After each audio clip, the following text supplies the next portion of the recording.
제가 오늘 이제 드릴 말씀은 통증에 대해서 좀 말씀을 좀 드리려고 합니다. 사실 통증은 너무나 어렵습니다. 저도 모르고 공부를 해도 더 어렵고 환자를 보면 볼수록 어려운 게 통증인 것 같습니다.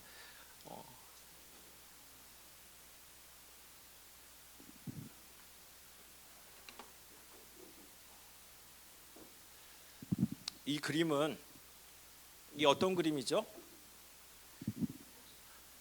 하나님께서 아담을 잠들게 하시고 그의 갈비뼈를 취해서 살을 메꾸고 이불을 만든 그림입니다.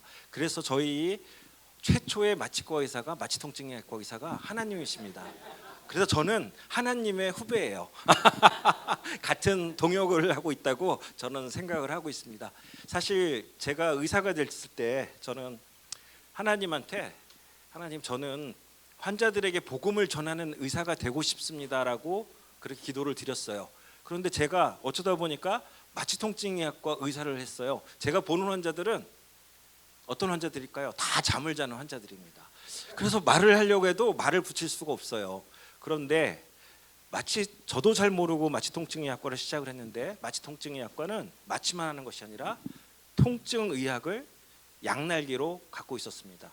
통증의학과가 있었습니다. 그래서 제가 통증의학과를 하면서 여기는 이게 몸만 아프셔서 오는 환자분들이 아니라 마음도 아파서 오시는 분들이 너무나 많더라고요. 그래서 영육간에 치료할 수 있는 그 자리로 저를 불러주셔서 하나님이 그래서 저를 마취통증의학과 의사로 세우셨구나 이렇게 그분의 참 예비하심에 너무 감사를 드리고 있습니다. 제가 근무하는 곳입니다.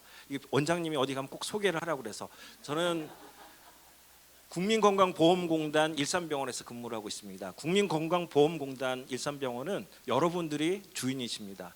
여러분들이 낸 보험료로 설립을 했고 우리 병원은 공공의료를 담당하고 있습니다. 코로나 시절에서도 절반의 병상을 코로나 거점병원으로 이용할 정도로 정말 돈이 안 되는 것들 그리고 꼭 필요한 공공의료를 담당을 하고 있고 대한민국 의료의 표준을 지향하고 있습니다. 저희 병원에서 나오는 그 정책 자료라든가 데이터들을 통해서 우리나라 의료가 나갈 방향을 결정하는 어떻게 보면 굉장히 중요한 곳에서 일을 하고 있습니다. 기억을 해주시고요. 저는 거기서 22년 차 마취통증의학과 전문의로 근무를 하고 있습니다. 저희 병원이 그래도 규모가 좀 됩니다. 병상은 한 850병상이 되고요. 의사가 전문의가 220명, 전공의가 지금은 이제 안 나오고 계시지만 한 160여 명, 그리고 일반 간호사와 직원들에서 한 2,000명, 2,500명 정도가 근무하는 여기서 우리 같이 일을 하고 있는 곳입니다. 오늘 제가 통증 이해하기에 대해서 나눌 때 사실 어떻게 할까 하다가 일단 통증이란 무엇인가, 아픈 거 그것만이 아니라 조금 더 고차원적으로 유식하게 학문적으로 한번 접근을 해볼 거고요. 두 번째는 우리가 다쳤어. 그러면 뇌까지 통증이 어떻게 전달이 될까? 여러분들을 제가 전문가로 만들어 드릴 겁니다. 사실은 이것들은 우리 전공이나 의사들한테 너 가서 여기 다쳐서 머리까지 어떻게 통증이 전달이 되니? 물어봐도 어버버거리면서 얘기를 잘 못해요. 되게 어려운 내용이기도 하지만 제가 여러분들의 눈높이 아주 쉽게 설명을 드려서 통증이 뇌까지 다친 곳에서 뇌까지 전달되는 것들을 한번 알려드리도록 하겠습니다. 그리고 통증에는 다 같은 통증이 아닙니다. 통증도 급이 다르고 격이 다르고 다 성씨가 다른 것처럼 통증의 종류도 어떤 종류가 있는지 알아볼 거고 또 여기 통증을 일으키는 구조물에 대해서도 좀 공부를 해볼 겁니다.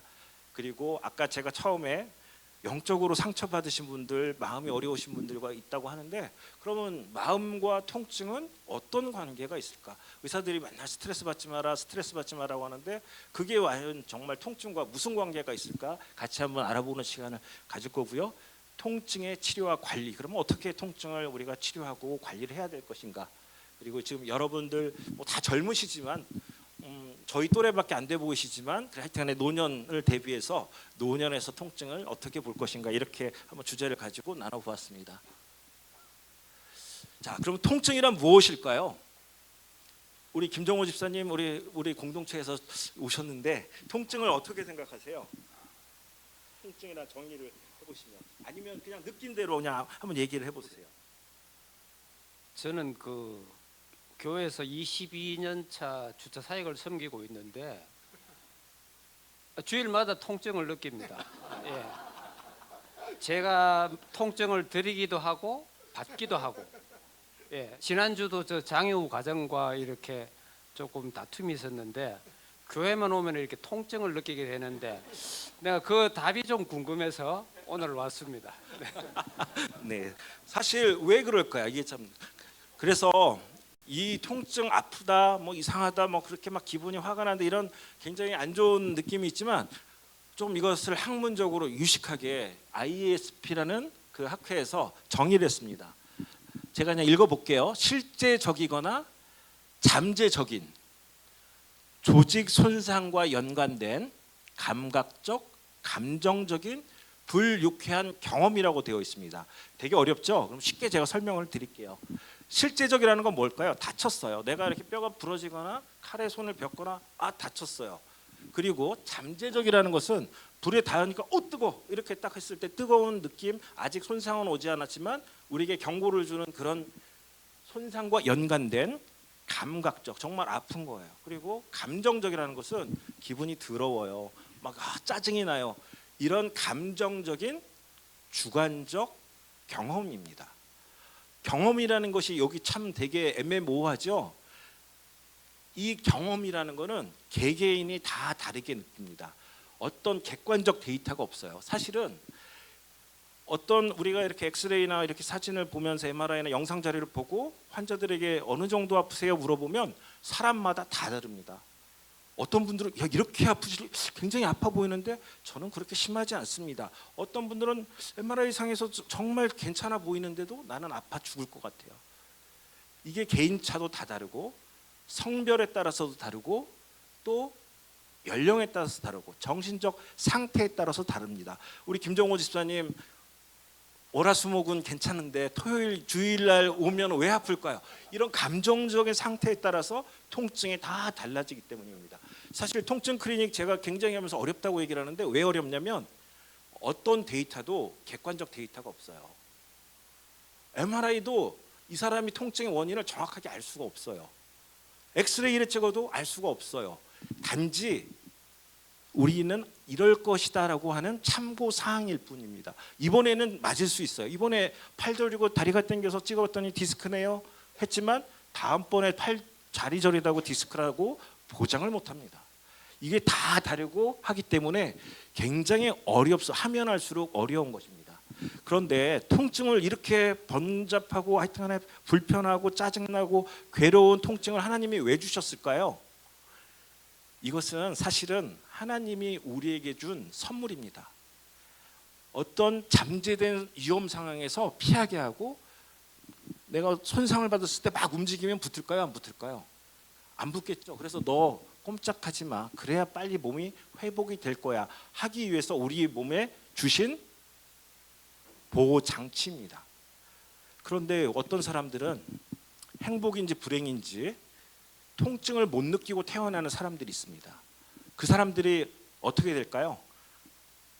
끝까지 하늘나라 갈 때까지 통증을 못 느끼고 가는데 그분들은 얼마 살지를 못합니다. 그분들은요 다치고 찢어지고 깨지고 감염이 돼서 정말 20살까지 살았던 사람이 거의 없습니다. 어린 나이에 다 사망할 정도로 하나님이 저기를 준 겁니다. 우리 인생에서도 고난을 주시는 것도 사실은 비슷하다고 생각을 합니다.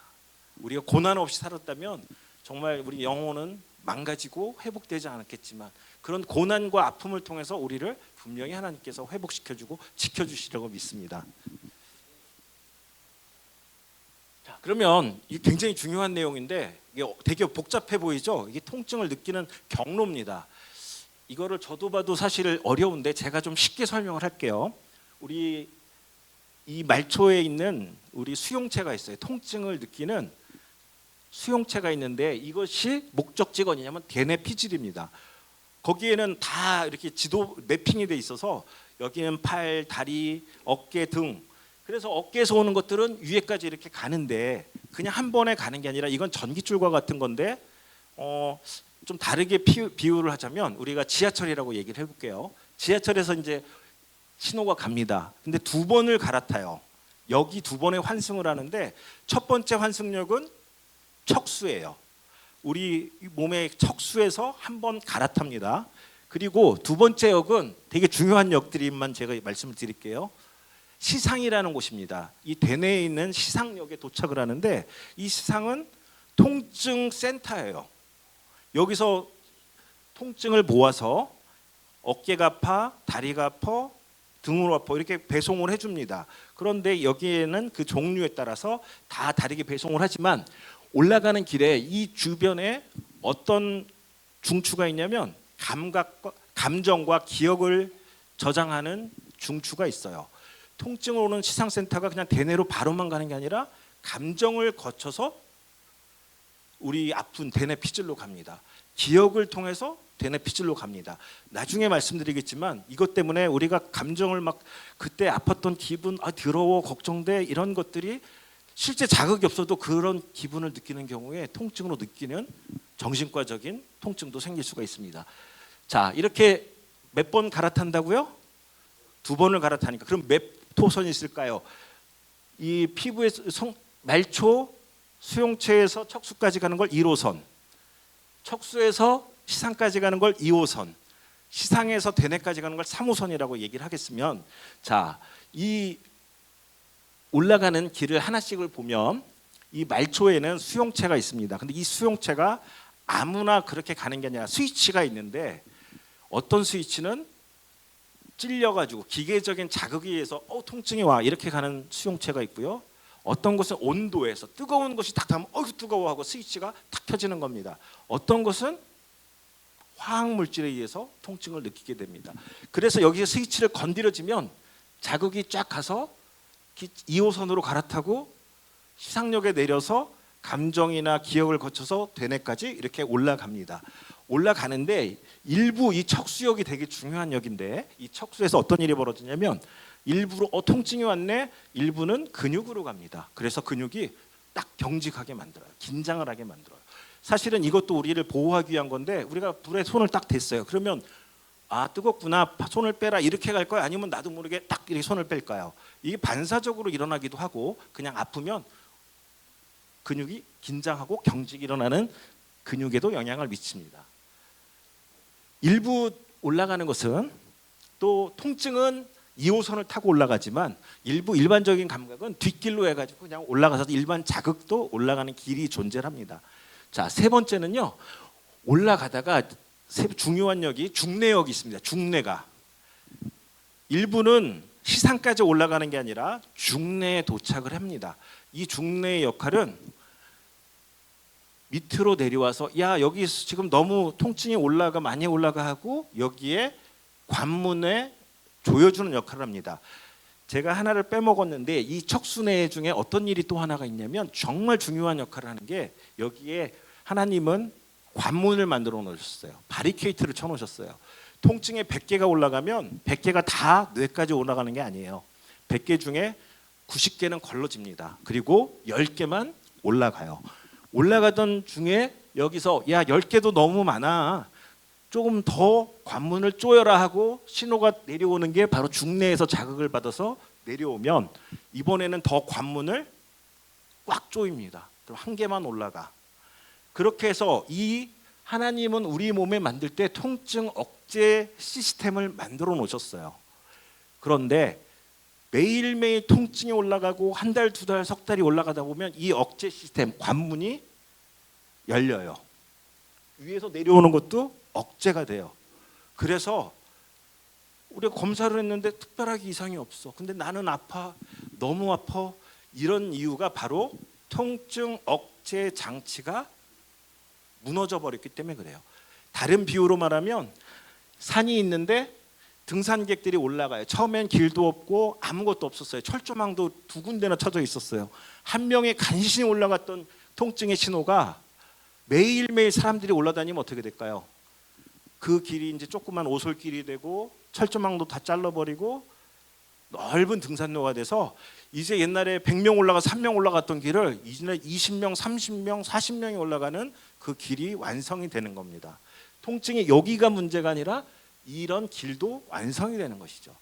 이해가 되시나요? 다시 정리해 보겠습니다. 통증은 몇 번에 걸쳐서 올라간다고요? 2번의 환승을 거쳐서 3개의 노선을 타고 올라갑니다. 하나님은 우리 몸을 만들 때 척추에 한 번, 중뇌에 한 번 억제 장치를 만드셨습니다. 세 번째는 통증이 올라가면 근육들은 긴장을 한다. 자, 이렇게 해서 어떻게 느껴지는지 전문가가 되셨습니다. 이거는 의사들도 잘 몰라요. 어떻게 이해가 되시나요? 이해 혹시 안 되시는 분 계신가요? 자, 이해가 됐으면 다음 단계로 넘어가겠습니다. 이것을 이해하시면 이제 오늘 강의는 다 이제 끝나신 거예요.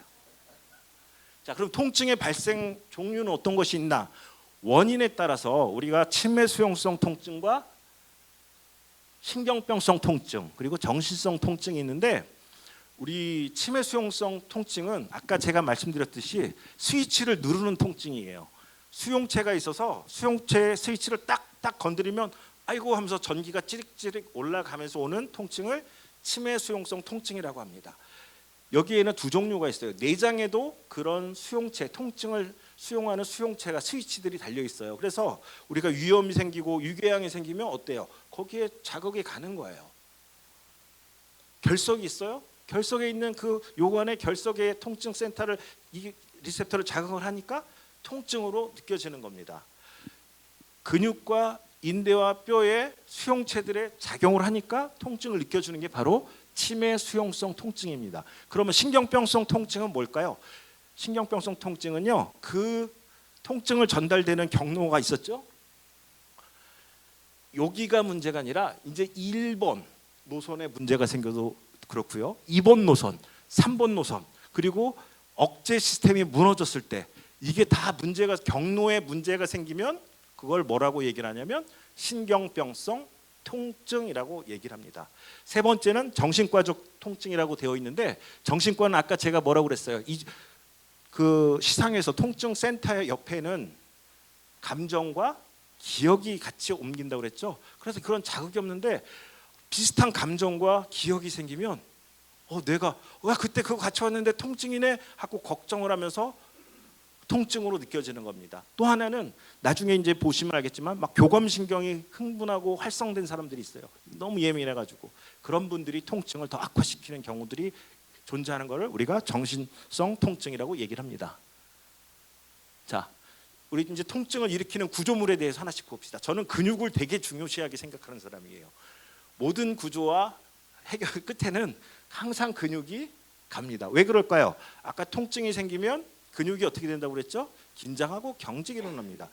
근육이 긴장하고 경직되는 이유들이 있어요. 첫 번째가 다쳤을 때 근육이 이렇게 긴장하고 경직이 일어납니다. 두 번째는요, 내가 나쁜 자세를 오랫동안 있으면 근육이 어떻게 될까요? 긴장하고 경직이 일어납니다. 세 번째는 우리가 신경같이 디스크 같은 것들이 신경을 건드려지면 그 예민한 부위들이 쥐기도 잘 나고 잘 경직이 돼요. 네 번째는요, 사는 게 전쟁터에 사는 사람들이 있어요. 내가 사는데 적군들이 막 총 들고 막 덤벼들어요. 그럼 우리 몸이 어떻게 반응할까요? 호랑이가 왕 하고 나타났어요. 그럼 우리가 아이고 호랑이 왔구나 이렇게 될까요? 아니면 이렇게 될까요? 그렇게 사는 게 호랑이와 같이 사는 사람, 사는 게 전쟁터에 사는 사람들은 근육이 긴장이 일어나게 됩니다. 이렇게 근육이 단축이 되면 어떤 일이 생기냐면 근육 내로 피가 통할까요? 안 통할까요? 혈액순환이 안 돼요. 혈액순환이 안 되면 이 근육에선 야, 피 좀 보내줘. 여기 피가 모질라 하고서 계속 신호물질이 나오는데 그게 염증 반응 물질이고 혈관 확장 물질이면서 통증을 유발하는 통증 유발 물질입니다. 그러니까 이제 아파지기 시작해요. 아파지면 아까 어떻게 된다고 그랬죠? 근육이 어디 다쳤냐? 그러면 꼼짝하지 말자 하고 근육이 다시 긴장하고 경직이 일어나게 됩니다. 경직이니까 혈액순환이 더 안 되네. 더 안 되니까 통증 유발 물질이 더 나와. 더 나오니까 통증이 더 심해져. 이렇게 악순환이 형성이 됩니다. 제가 요거를 하나 갖고 왔는데 보세요. 요것은 이 근육이라고 근육 모델입니다. 부드러운 근육이에요. 이렇게 하면 뭘 해도 여기 인대고 뼈라고 했을 때 인대나 뼈에 무리가 갈까요, 안 갈까요? 이거는 잘 안 가요. 그런데 이렇게 근육이 탁하게 돼 있는 상태에서 그럼 이 인대 끝이 어떻게 될까요? 무리가 가기 시작합니다. 그러면 인대는 텐션이 가해지면 두꺼워지기 시작합니다. 야, 나 이거를 힘을 받아야 돼. 그러려면 근육이 이제 비유가 되기 시작을 해요. 그런 상태에서 막 하고 힘을 가했거나 무리를 했거나 무거운 걸 들었거나 이런 상태가 되면 어떤 일이 벌어질까요? 인대가 손상이 옵니다. 염증이 생기고 다쳐요. 그러면 어떻게 될까요? 여기서 통증을 느끼게 됩니다. 통증을 느끼면 근육은 어떻게 될까요? 경직이 돼요. 경직이 되니까 더 땡기네. 손상받은 걸 더 땡기니까 어떻게 돼요? 더 아파져요. 더 아파지니까 더 뭉쳐. 이렇게 악순환이 시작이 되는 겁니다. 그래서 우리가 테니스 엘보 같은 거 이것들 잘 나요, 안 나요? 잘 안 나요. 이건 치료 방법은 나중에 제가 또 설명을 좀 해드리겠습니다. 이 두 번째 그림은 인대가 이렇게 비유가 되잖아요. 이 인대 사이로 사실은 이렇게 윤활막이 있어요. 잘 움직이도록 매끌매끌하게 이렇게 매끌매끌하게 다녀야 되는데 인대가 두꺼워졌어. 그러면 이 윤활막과 어떻게 될까요? 마찰이 생겨요. 마찰이 생기면 그게 염증이 생기고 유착이 되면서 생기는 겁니다. 대표적인 질환이 오십견 아시죠? 오십견 같은 게 바로 이래서 팔도 안 올라가고 경직이 되고 오는 경우입니다. 또 다른 것은 우리가 수지관절 증후군이라고 해서 손가락이 탁탁 튕기는 분들이 계세요. 그 인대가 미끌미끌하지 않고 걸리기 때문에 이런 일이 벌어지는 겁니다. 더 심각하게 인대가 손상이 나면 이제 찢어지는 거예요. 그걸 우리가 연화증이라고 얘기를 합니다. 자, 이번에는 관절염입니다. 뭐 지금 다 젊으시니까 관절염 갖고 계신 분들은 없으시죠? 자, 이 관절염 이게 보시면 관절염은 원래는 물렁뼈가 이렇게 있어서 매끌매끌하게 잘 움직여야 돼요. 그런데 이 물렁뼈가 연골이 다 닳아서 이제는 뼈만 남는 상태가 되는 거예요. 그러니까 어떻게 돼요? 마찰이 되면서 염증이 생기기 시작하고 통증을 느끼기 시작합니다. 아파져요. 아파지면 어떻게 된다고 그랬죠? 근육이 이 무릎을 가로지르는 무릎을 움직이는 근육이 이제 긴장하고 경직이 일어납니다. 경직이 되니까 이걸 어떻게 돼요? 더 눌러대요. 더 눌러대니까 관절들끼리 어떻게 될까요? 마찰이 더 심해집니다. 심해지니까 더 손상이 오고 더 손상이 오니까 또 아파지고 아파지니까 근육이 경직되고 이렇게 악순환이 시작이 되는 겁니다. 자, 이제 허리입니다. 사실 굉장히 많은 분들이 허리들 많이 아프실 거예요. 그런데 이 허리 구조물을 한번 보시면 이거는 일반적인 구조물인데 척추뼈입니다. 그리고 디스크가 있어요. 건강하죠? 구멍도 크고 신경이 옆으로 빠져나온 척추를 옆에서 바라본 모습입니다. 이 주변에는 척추 주변 근육이 있습니다. 이 역할은 원래 흡수가 충격이 올 때 이걸 흡수를 해주고 척추가 잘 지지하도록 버텨주는 착한 일을 해야 되는 근육이에요. 그런데 우리가 나쁜 자세를 취하거나 무거운 걸 들었거나 하여튼간에 뭐 운동 안 하고 그러면 이놈들이 이제는 경직이 일어나게 됩니다. 힘도 없고 근데 짜증만 내고 근육이 뭉치기 시작해요. 뭉치게 되면 이 척추를 누르면서 디스크가 어떻게 돼요? 뒤로 밀려나면서 구멍도 좁아지고 이것들 신경들을 자극을 하기 시작합니다. 추간판 탈출증이 생기는 겁니다. 이것을 좀 알아보기 쉽게 이렇게 만들었어요. 이건 어때요? 이뻐 보이죠? 요거는 좁아져서 신경을 건드리고 있습니다. 자, 요것이 이렇게 계속 근육이 경직되면 디스크만 탈출되는 것이 아니라 그 다음에는 이 관절에도 무리를 갑니다. 허리 관절도 계속 압박을 가하니까 이 추관절들이 손상이 오고 염증이 생기는 거예요. 그렇게 되니까 관절통이 옵니다. 주로 특징은 허리를 앉았다 일어날 때 돌릴 때 이렇게 되는 것이 숙주 관절에서 오는 겁니다. 이 관절통을 느끼면 주변 근육은 어떻게 될까요? 또 경직이 됩니다. 이거 움직이지 말아야지. 허리가 점점 뻣뻣해지고 경직이 생기는 겁니다.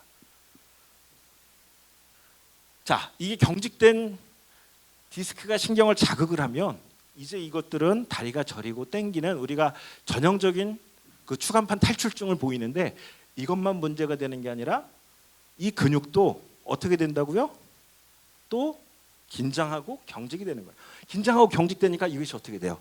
더 눌리는 겁니다. 더 눌려지니까 신경은 어떻게 돼요? 더 자극이 되는 거예요.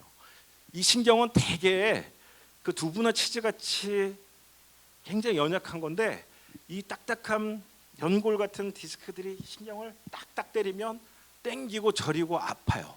그리고 터져 나오면 그 화학 물질들이 여기를 적셔가지고 아주 끈적끈적하게 염증을 심하게 느끼는 겁니다. 그게 우리가 디스크 추간판 탈출증이라는 거예요. 아프니까 근육은 경직이 돼요. 경직되니까 또 눌립니다. 이렇게 악순환이 시작이 되는 겁니다. 우리가 딱 생각할 때 디스크 하면 디스크만 치료하면 될 것 같죠. 근육이 튼튼해져야지만 좋아질 수가 있습니다.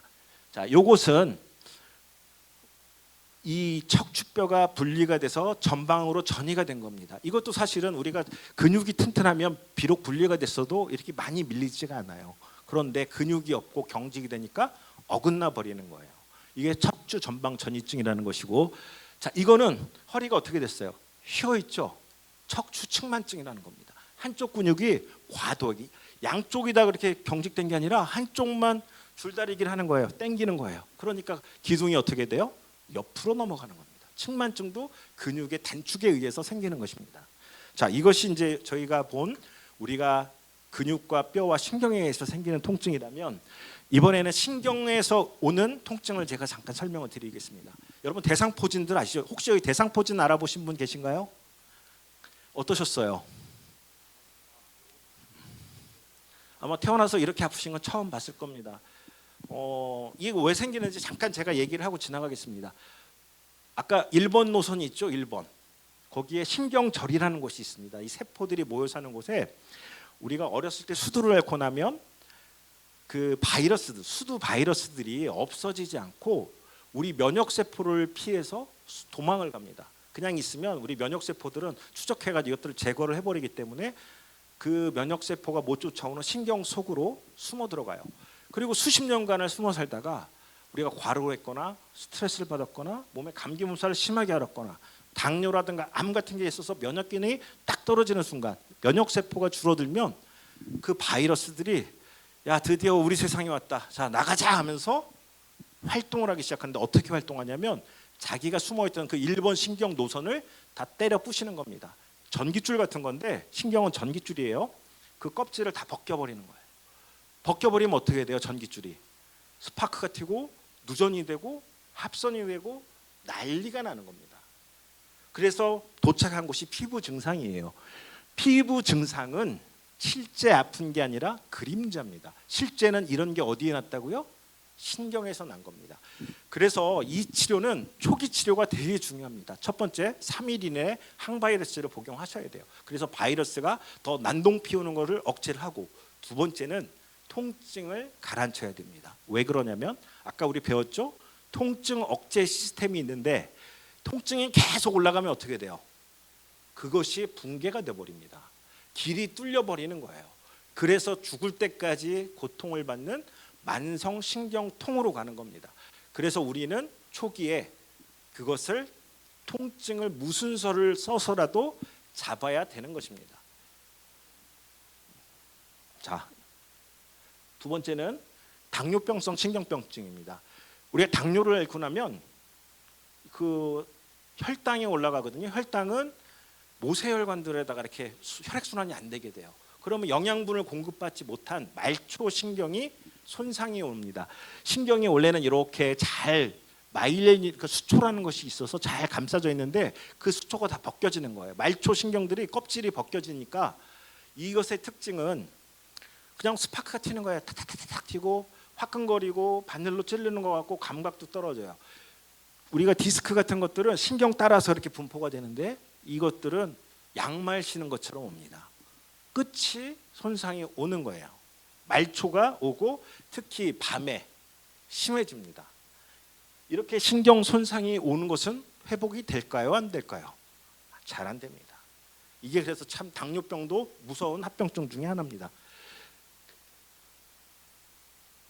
자, 그다음에 복합부위 통증 증후군이라고 이제 언론에서도 나온 굉장히 무서운, 뭐 이런 여기에 계신 분은 거의 없지만 정말 무서운 통증의 끝판왕이라는 복합부위 통증 증후군이 있는데, 이것은 교감신경과 연관된 통증입니다. 굉장히 예민한 분들한테 생겨요. 왜 그러냐면 그 우리가 굉장히 예민할 때는 교감신경들이 막 활성화가 됐어요.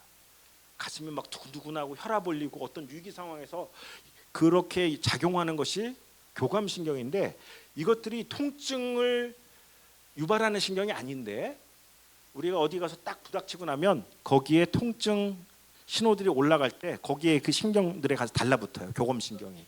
그래서 내가 스트레스를 받고 그 통증을 전달하는 곳에 합선을 일으키는 거예요. 그러니까 이제 계속 통증이 올라가다 보면 이 혈관들이 다 수축이 됐다가 이완이 됐다가 혈액이 공급이 안 됐다고 이렇게 난리를 치면서 나중에는 그냥 통증이 스치기만 해도 아프고 갖다 대기만 해도 아프고 손에 근육도 빠지고 이런 정말 손도 이렇게 퉁퉁 분 이 영양증이 생기는 것들이 바로 교감신경과 연관이 돼서 생기는 통증입니다. 이것이 신경병성 통증입니다.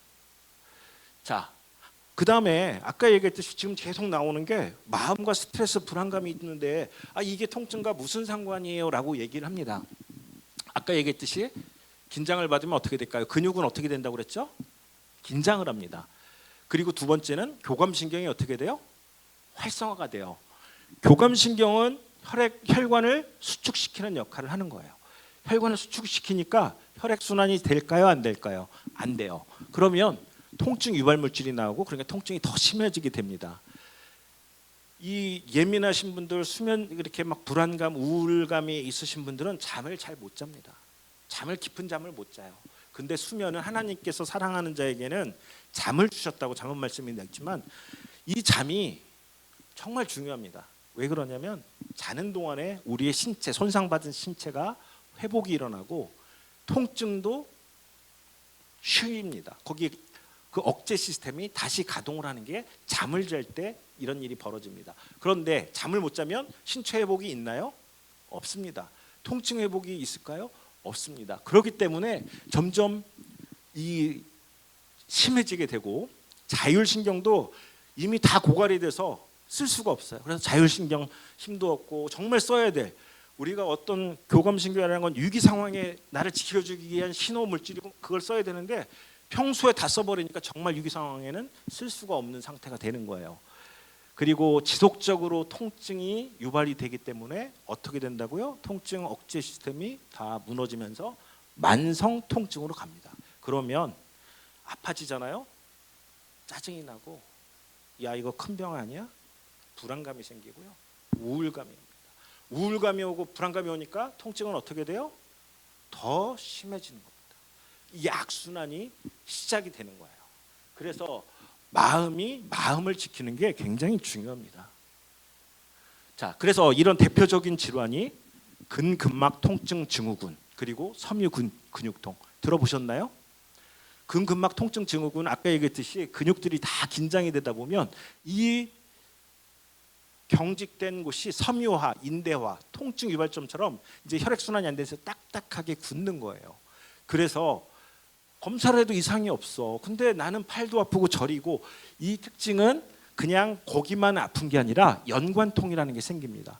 가장 대표적인 게 승모근이거든요. 여기 곰 3마리 얹고 다니시는 분들이 계시는데 어깨 승모근이 경직이 되면 두통이 옵니다. 땡겨지면서 눈알까지 아픈 이런 연관통이 생기고요.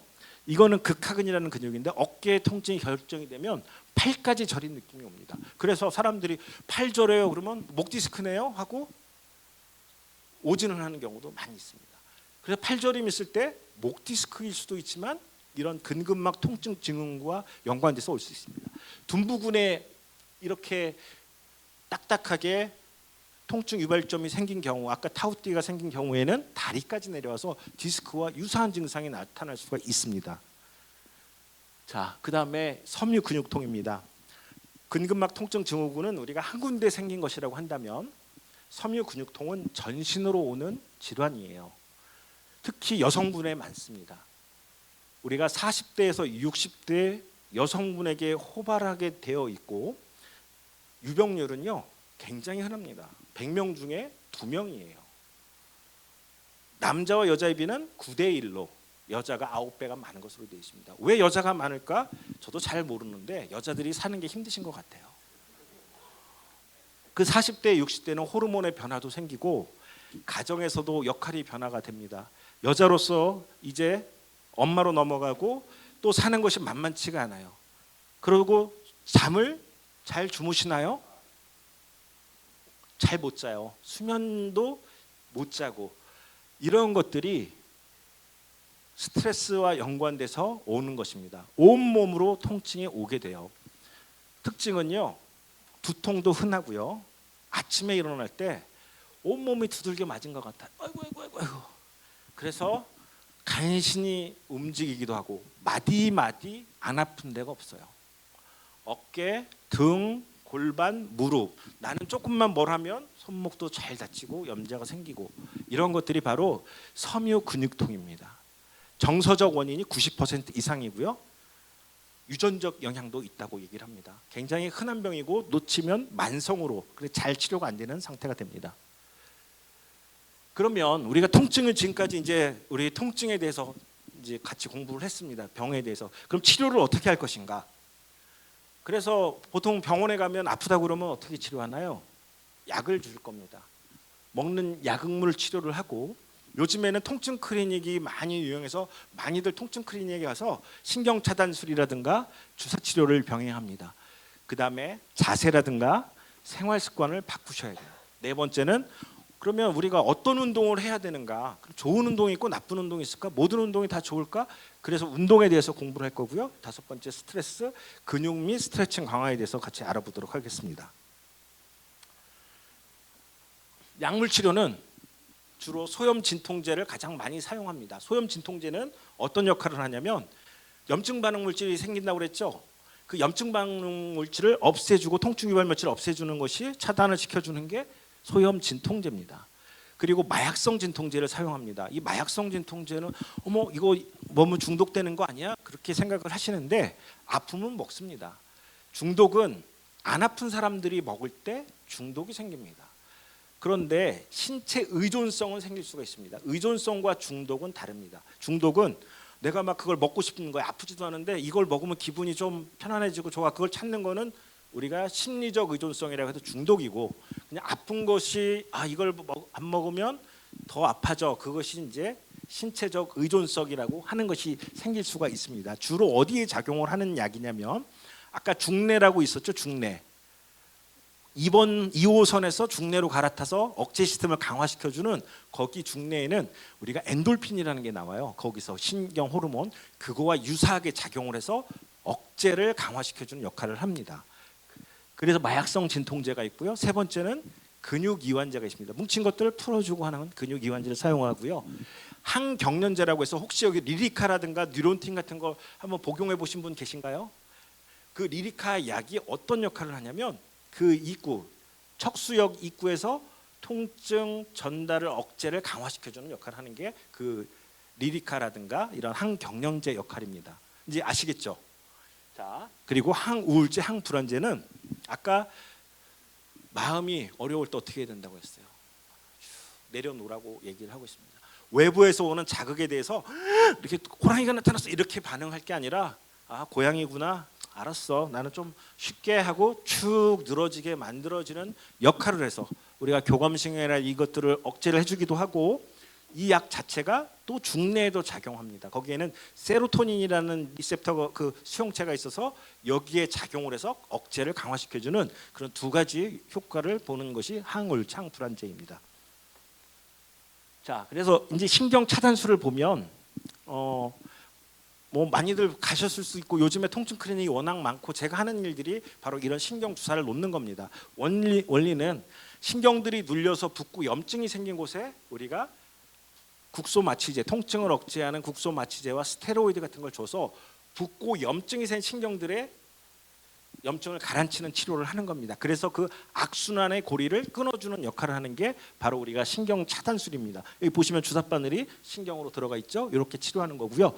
아까 통증 유발점 주사라는 것은 근육이 경직돼서 딱딱하게 굳은 곳에 주사바늘을 들으면 근육이 탁 하고 풀어집니다. 그리고 그쪽에 혈류도 증가시켜주고 통증 유발 물질을 시켜줘서 하는 통증 유발 주사점도 있습니다. 세 번째는 인대 치료입니다. 우리가 인대를 손상받은 곳에 가면 여러 가지 방법이 있는데 두 가지로 좀 바뀔 수가 있어요. 하나는 스테로이드를 쳐서 이곳에 염증을 가라앉히는 역할을 하는 주사를 선호하는 선생님이 있어요. 장점은 탁월하게 통증이 없어집니다. 단점은 손상받으면 우리 몸은 여기서 염증 반응이 생기는데 이걸 억제를 하다 보니 회복이 안 일어나요. 사실은 손상이 왔으면 염증이라는 거는 거기에 여러 가지 염증 반응 물질이 모아서 그 손상받은 인대를 회복시켜 주도록 리페어를 해주는 작용이 있는데 그거를 딱 차단을 해버립니다. 그래서 그걸 너무 과다하게 사용하면 손상받은 신경이 이 인대가 회복이 안 되니 어떻게 될까요? 점점점 심하게 약화될 수가 있는 단점이 있습니다. 장점은 그렇지만 빠르게 통증이 완화가 되기 때문에 이렇게 소량 찢어진 경우 같은 경우는 그 정도는 사용해도 괜찮을 겁니다. 그리고 요즘에 나오는 플로로세라피나 뭐 PRP라든가 이런 것들은 오히려 반대로 염증을 유발시키는 거예요. 거기다가 염증을 유발시켜서 강력한 염증 유발제를 놓으니까 어떨까요? 근본적인 치료가 좀 가능할 수 있습니다. 그런데 통증이 더 심해져요. 그래서 그걸 모르고 주사를 맞으면 막 저한테 와가지고 다른 병원서 이 플로로 하고 와서 거기 갔더니 말이야 주사 맞고 더 아파졌다고 이 돌팔이들 아니냐고. 저는 얘기를 합니다. 그거는 이게 원래 잘 되기 때문에 그렇게 오는 겁니다. 근본적으로 치료를 하는 것입니다. 그래서 이 인대 치료하는 방법입니다. 또 하나가 체외 충격파도 비슷한 원리입니다. 강력하게 여기다가 멍을 충격을 줘서 염증을 유발해서 혈관들이 자라나면서 회복이 되도록 도와주는 것이 인대를 치료하는 방법들입니다. 자, 그러면 자세를 그러면 우리가 어떻게 해야 될까? 저는 아까도 얘기했듯이 근육이 되게 중요하다고 생각하는 사람이에요. 다 어디로 모이냐면 근육으로 저는 가기 때문에 이 근육들을 유연하고 하게 만들어야 되기 때문에 일단은 이제 요통 예방에 대해서 잠깐 그림을 보면 물건을 들을 때 이렇게 들면 여기가 어떻게 될까요? 지렛대처럼 해서 허리가 무리가 갑니다. 그래서 가급적이면 들면 안 돼요. 그렇지만 들을 때는 몸에다 붙여서 허리를 세운 상태에서 무릎과 허벅지를 이용해서 들어야지만 이게 무리가 안 가게 됩니다. 두 번째는요, 자세입니다. 제가 여기서 퀴즈를 하나 낼 겁니다.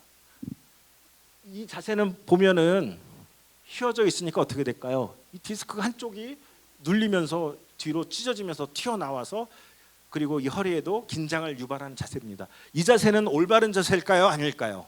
자, 이거를 제가 퀴즈를 내서 선물을 좀 하나 드리겠습니다. 올바른 자세가 아니니까 제가 얘기를 했겠죠? 그럼 어디가 올바른지 아는 자세일까? 내가 보면 멀쩡하게 잘 있는 것 같은데, 응? 아깝습니다. 이 선물을 제가 좀 드릴 건데 컨닝들을 안 하셨나? 제가 조그만 선물을 하나 준비를 했는데 이거 맞히시면은 제가 빙고, 네, 정답입니다. 우리 민승기 집사님, 제가 안 가르쳐줬습니다. 네, 이게 사실은 올바른 자세는 이렇게 등받이가 있어야 됩니다. 등받이가 있고 허리에는 고추 세우고 이 무릎이 고관절보다 살짝 높게 올라가는 게 좋아요. 그래서 발판 같은 걸 올려놓는 것이 허리에 훨씬 부담이 덜 되는 자세입니다. 이것보다 내려가 있는 이렇게 높은 자세라든가 비록 허리가 떨어져 있고 이런 것들은 허리의 근육의 긴장도를 증가를 시키는 별로 좋지 않은 자세입니다. 물건을 들을 때도 양쪽으로 균등하게 들으셔야 되겠죠. 보시면 알겠죠. 한쪽만 들으면 이렇게 되는 겁니다. 자, 부엌에서 서서 일하시는 남성분들이 요즘에 많잖아요. 어떻게 일을 해야 되는지 제가 말씀을 드리면 이렇게 오래 서 있는 자세도 사실은 우리가 측만이 이렇게 유지가 돼야 되는데 너무 오래 서 있으면 근육의 긴장도가 증가가 됩니다.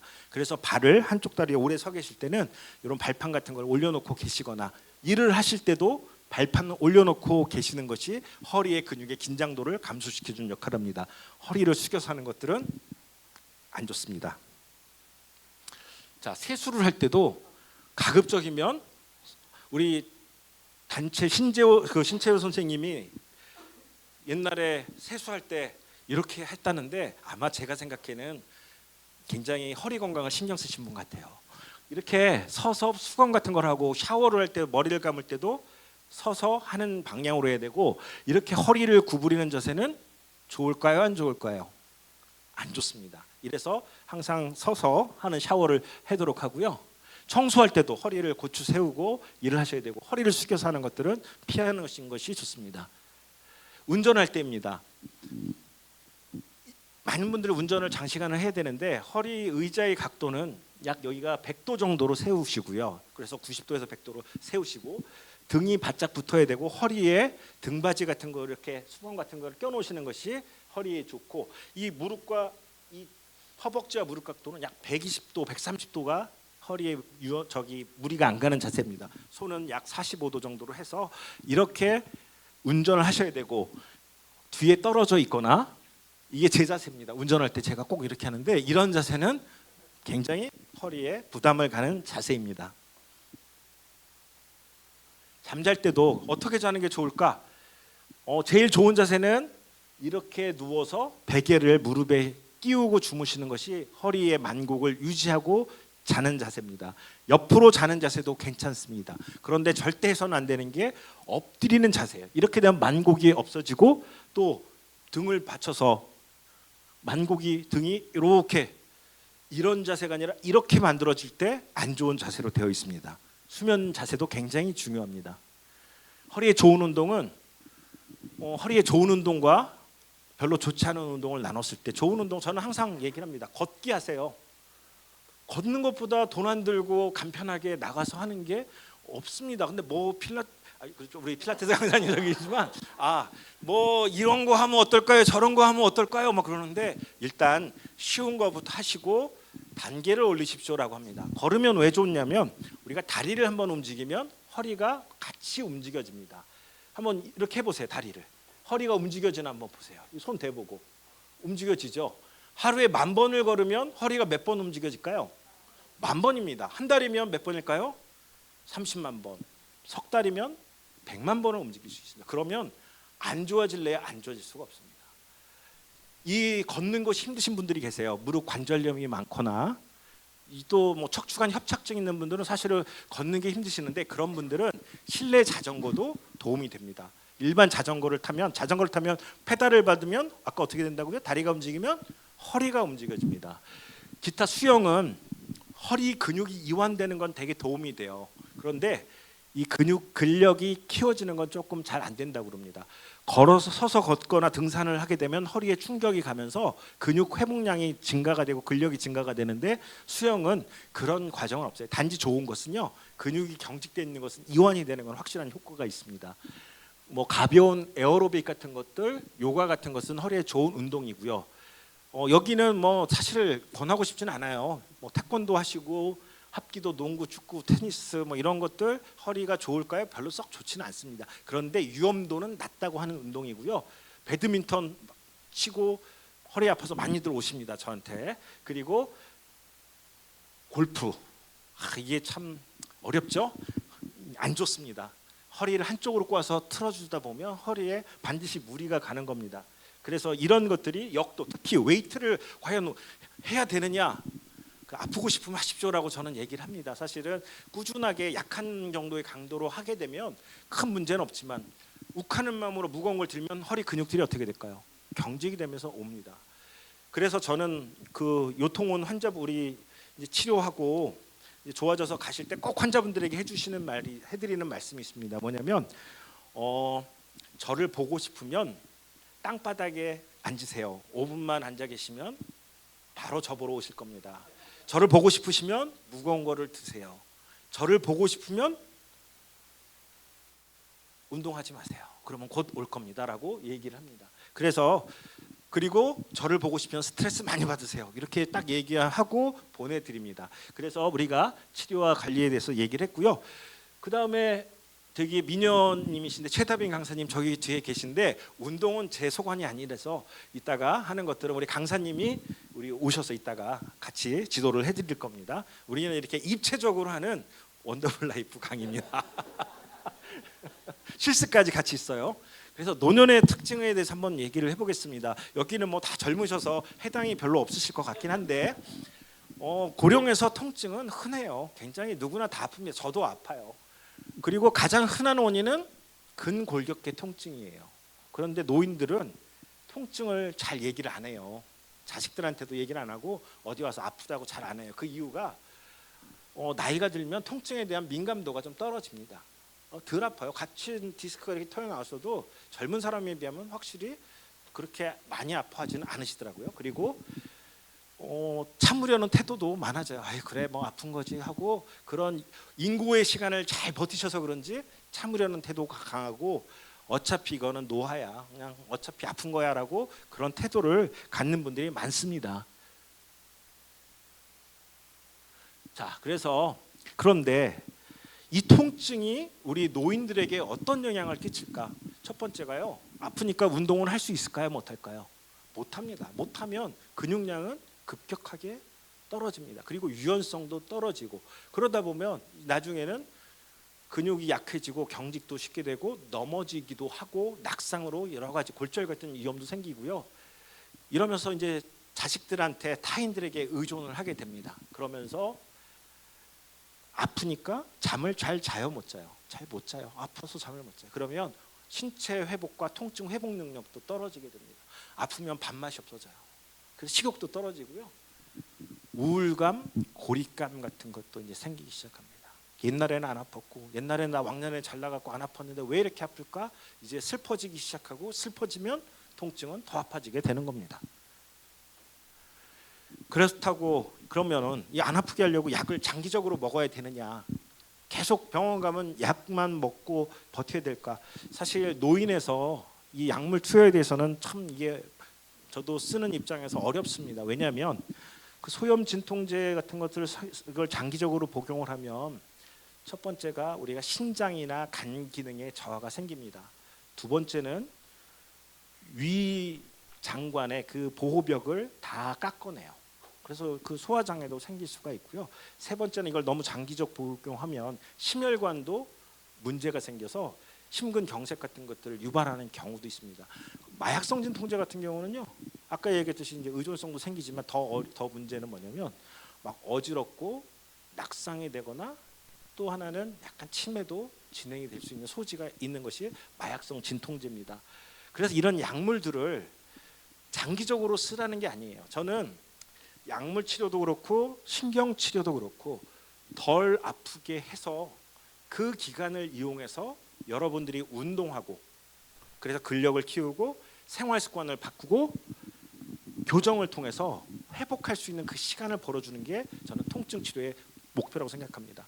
저한테 올 때도 누가 선생님한테 주사 맞고 완치가 됐대요. 완치요?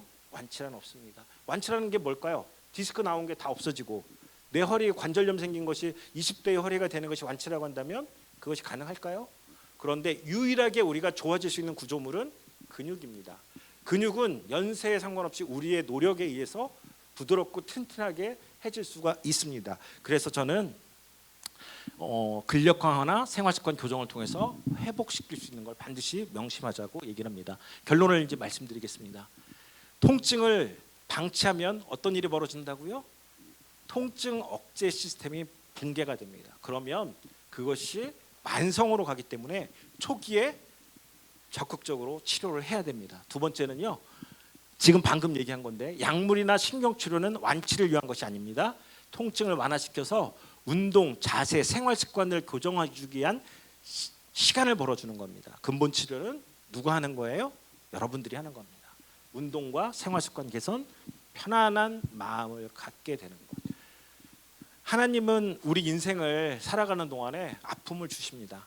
그리고 다 이렇게 저도 아팠고 그것 때문에 지금 돌이켜서 생각해 보면 그것이 경고셨고 내 상처난 영혼을 치유하기 위한 하나님의 섭리였다고 저는 고백을 합니다.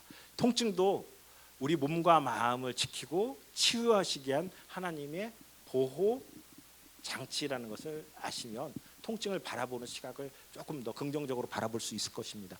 통증을 두려워하면은 내 몸은 더 아파집니다. 그런데 통증이 내 마음에 주는 경고구나.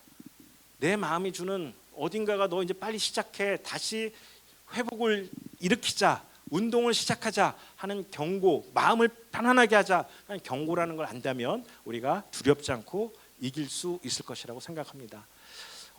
제가 이렇게 끝날 때 여러분들에게 어떤 성경 말씀을 드릴까 이렇게 고민하다가 그 말라기 4장 2절 말씀이 너무 와닿습니다. 그래서 이걸 같이 읽고 오늘 강의를 마치려고 하는데요.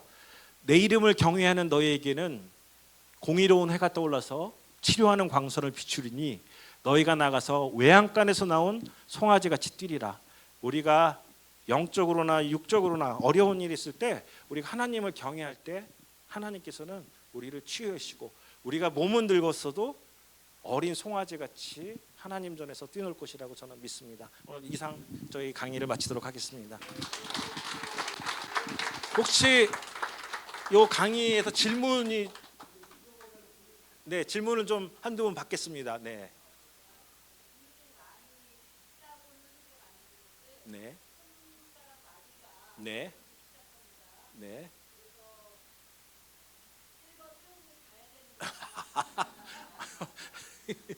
일하기가 너무 싫어요, 네. 사실. 네. 그래서 어떤 때는 찌릿한 통증이 아주 심하게 올 때도 있습니다. 그래서 이 통증의 원인이 무엇인지 궁금하고요. 그냥 보통의 상식 갖고는 일 안 하면 괜찮을 것 같은데 저의 생각이 맞는지 궁금합니다. 연세가 드시면 아까도 얘기했듯이 뭐 손을 많이 쓰신 분들은 흔하게 뭐가 올까요? 관절도 문제가 생길 수가 있고요. 거기에 구조물들이 인대도 있습니다. 인대들도 경직이도 있고 그래서 이거는 뭐 제가 아까 얘기했듯이 잘 몰라요. 통증은 그래서 검사도 해보고 관절염이 있는지 혹시 너무 많이 손을 사용해서 인대에 문제가 있는지 그거는 좀 검사를 해보시고 약을 투여해 보시면서 지켜보는 게 좋겠습니다. 본인이 근데 제일 잘 아실 거예요. 쉬는 게 편하다 생각하시면 쉬는 것도 방법입니다. 네. 네네. 네네. 네. 네. 허리가 안 좋아서 네. 통증 클리닉에 치료를 받을 때 리라카 약을 네네. 주더라고요. 그래서 계속 이렇게 복용하라고 줬는데 네. 제가 이제 뭐 되게 통증이 심할 때 좀 먹다가 네. 좀 괜찮아서 지금은 안 먹고 있거든요. 그래서 뭐 견딜만 해서. 그럼요. 네. 근데 그걸 계속 뭐 중간중간에 복용은 해도 괜찮은 아프시면 겁니다. 복용하시는 게 좋습니다. 아프시면 복용해서 아까 얘기했듯이 약물을 우리가 죄악시할 필요는 없습니다. 분명히 역할이 있습니다. 그 뉴론틴 같은 종류가 뉴론틴이 있고 리리카 있는데 저는 리리카를 선호합니다. 왜냐하면 리리카는 먹으면 바로 효과가 나타나고 뉴론틴은 서서히 효과가 나타나기 때문에 저는 이제 리리카를 선하고 그래서 먹어서 통증을 좀 차단해 주는 걸 강화시켜서 완화가 되면 운동하시라는 겁니다. 네. 저는요 네. 3차 신경통을 한 지금 15년째 알고 있는데 네. 뉴론틴 지금 먹고 있는 건 뉴론틴 200하고 네. 시그널을 한 200짜리 네. 뉴론틴 600하고 시그널을 200을 먹고 있어요. 네. 근데 이제 많이 아플 때는 저도 한 하루에 4번 정도 먹어요. 먹지 말라는데 너무 아프니까. 아프니까. 예, 네. 예. 네. 근데 이거를 계속 복용을 해야 되는지 그 전에는 주사를 맞았어요. 여기다 이제 주사해서 너무 아플 때는 그렇게 맞았거든요. 네. 그런데 이 약이 너무 이제 독해서 점점 독하고 사실은 3차 신경통은 정말 아픕니다. 우리가 이 뇌신경의 3차 이렇게 우리가 세 가지 가지가 나오는 곳에 그 뇌 쪽에 혈관이 비우가 되거나 어떤 원인에 의해서 그 신경들을 혈관에 의해서 건드리게 되는데 이게 사실은 뭐만 이렇게 양치질만 하다 딱 자극이 되면 막 정말 전기가 오듯이 팍 쏘는 건데 그래서 이제 보통 그 테그레톨이라는 그 아마 그 카바마제핀이라는 약이 그 아까 얘기 스파크 막 튀는 것들을 억제해 주는 역할인데 굉장히 독합니다 사실. 그리고 이제 간 기능 같은 것도 혈액 그것도 석 달에 한 번씩 검사를 해줘야 되는데 이제 그렇게 독하고 한다면 그 다음에는 우리가 접근할 수 있는 방법은 이제 신경 파괴수를 좀 할 수가 있습니다. 거기다 알코올 같은 걸 주입을 해서 감각을 싹 날려버리는 것이죠. 그러면 이제 통증이 이제 한동안은 조금 안 아프게 지나가는데 단점은 감각이 이제 남의 살 같이 그렇게 되는 것이 있어서 지금 이 상태 이쪽에 한번 마지막으로 네. 맞았을 때 좀 아닌 것 같은데 그리고 나서 조금 이쪽이 이렇게 좀 감각이 지리지리한다는 그런 게 네네. 있거든요. 이게 참 어렵습니다. 네. 또 다른 분.